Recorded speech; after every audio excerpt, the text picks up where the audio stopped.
Hey guys, welcome back. If you're new here, my name is Becca and today I have the first of my biannual unhauls.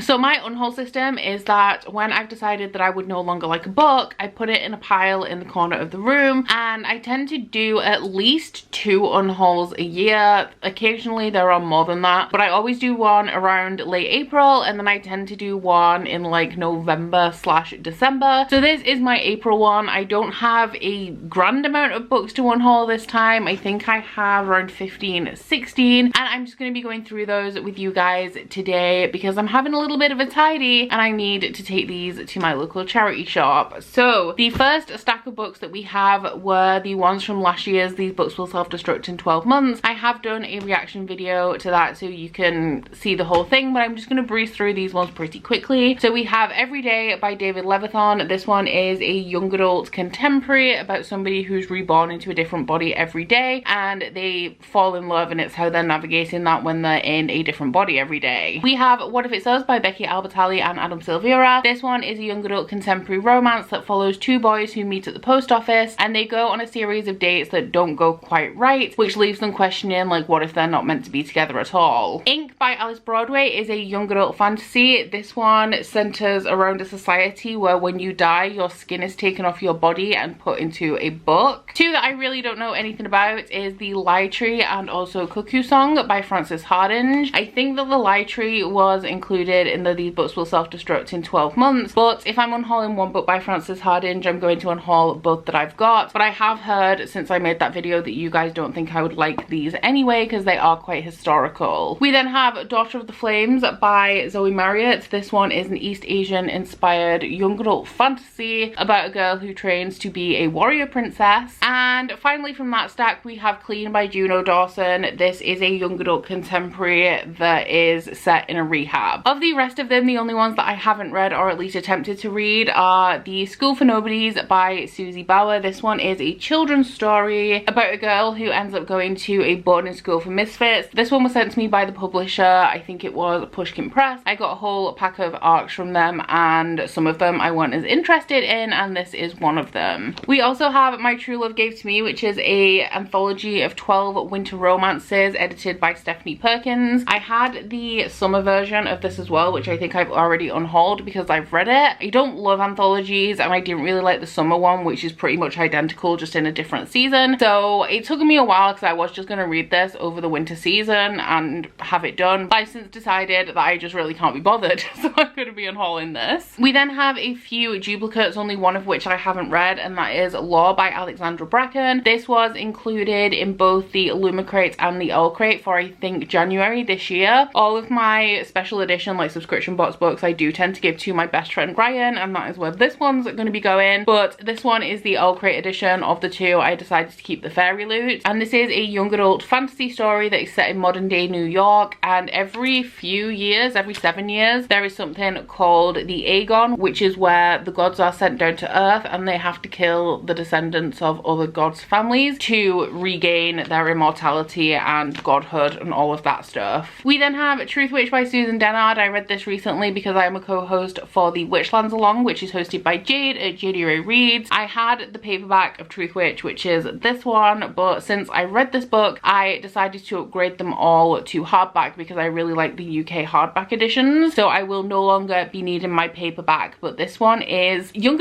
adult fantasy that follows a young truth witch called Safi and her best friend Iseult. They want to save up some money and get a home for themselves outside of the city, and when they are trying to make some money they accidentally catch the attention of a blood witch who can scent people's blood and track them. And it's a secret that Safi's a truth witch because a truth witch is something that is very covetable, as she can tell who's lying and telling the truth. So while Safi and Iseult are on the run from this blood witch, they end up embroiled in this very complex political plot that that centers a 20-year treaty between a few countries that is about to come to an end, possibly causing the world to go to war. We then have Ready Player One by Ernest Cline. This is one of my favorite books of all time, but I did get the re-released 8-bit hardback copy for Christmas, so I will not be needing the paperback anymore. And this one is an adult virtual reality sci-fi that takes place in this post-apocalyptic world that is pretty miserable, so everybody goes into this virtual world called the Oasis to escape. The creator of the Oasis, James Halliday, died quite a few years ago, and he left an Easter egg hunt behind, and anyone who can find the Easter eggs and solve the clues will inherit his estate. So our main character finds the first Easter egg after so many years of people searching, which sends a whole ton of people hunting him down, because also searching for these Easter eggs is a massive organization who would like to crack the code first and take control of the Oasis. A couple that I tried and sadly DNF'd, we have The Once and Future Queen by Clara O'Connor. This one is a young adult fantasy that is a blend of Arthurian legend, Celtic myth, and like the Roman Empire. I thought it was incredibly messy. I really didn't like the main character, and I didn't like the tone of the writing style either. I think I've taken my bookmark out, but I think I made it to like 120 pages into this and sadly could not continue. We also have The Midnight Queen by Sylvia Hunter. This is, I think, is a young adult fantasy that is set in a historical time period. It's like the Victorian period, I think, and it does have a fantasy element. I just really didn't like the tone of this because it is very historical. It's kind of like a period drama with some like scholarly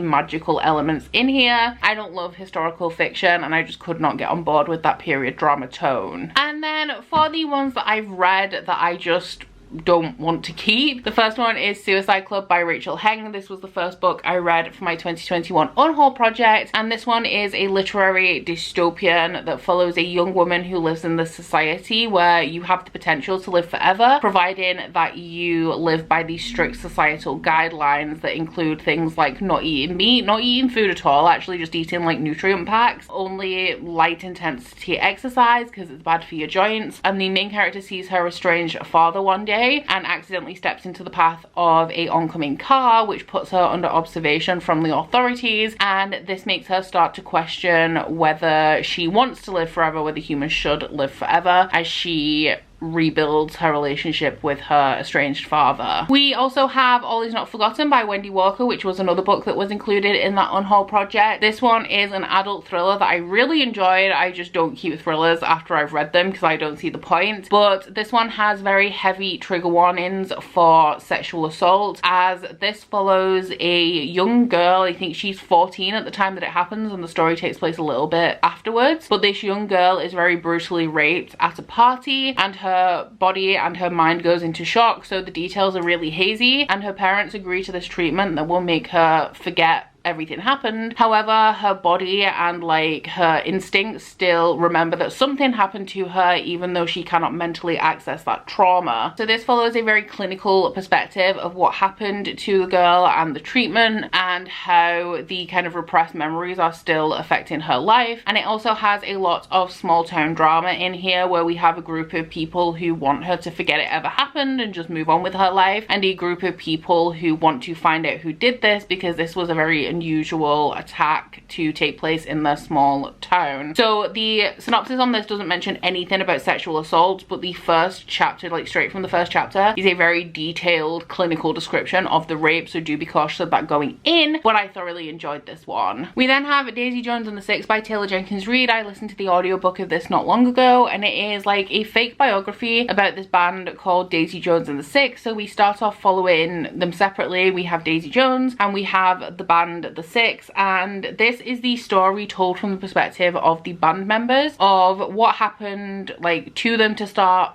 off their music career, and then when they came together, and then eventually why they split up, because one day the band did just split up. Nobody said why, they just all went their separate ways and never made music again. So the audiobook of this, first off, is fantastic. It is a full cast audio. The atmosphere is amazing.